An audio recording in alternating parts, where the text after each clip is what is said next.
Spotykamy się w Międzynarodowym Dniu Przeciw Przemocy i Nękaniu w szkole.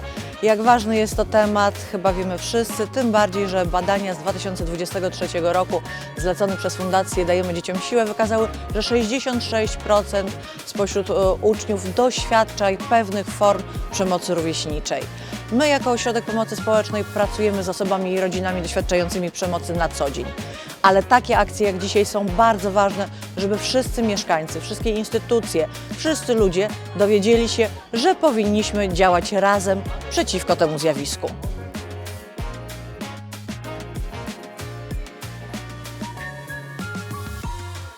Dzień dobry, Agnieszka Tobota. Fundacja ART od 17 lat działa przeciwko przemocy, dlatego takie inicjatywy jak ta dzisiaj, Marsz Dzieci Rembertowskich Razem Pomoc, jest dla nas szczególnie ważna. Niektórzy mówią, no i co ona dała? Ona dała to, że powiedzieliśmy o przemocy głośno. Powiedzieliśmy, że jesteśmy przeciwko przemocy. Wiemy, gdzie zgłosić się po pomoc, jeżeli w naszym domu, w naszym życiu dzieje się coś złego.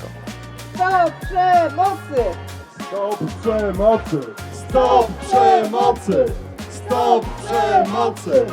Róbcie akcje, mówcie o przemocy, bo przemoc karmi się milczeniem. Przemoc karmi się milczeniem i dołuje nas. Sprawia, że tracimy sprawczość, tracimy chęć do życia. A w życiu chodzi o to, żeby żyć. Bo jak nie wiadomo, o co chodzi w życiu, to chodzi o miłość albo o jej brak.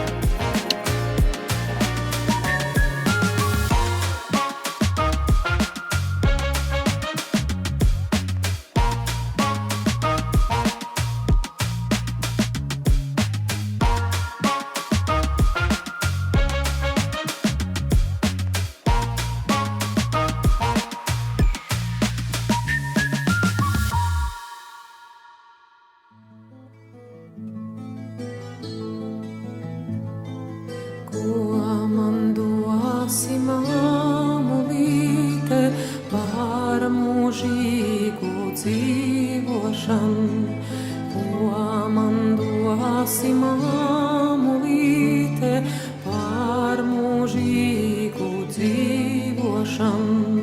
Izplauks zelta abelīte un karīta mīkla skan.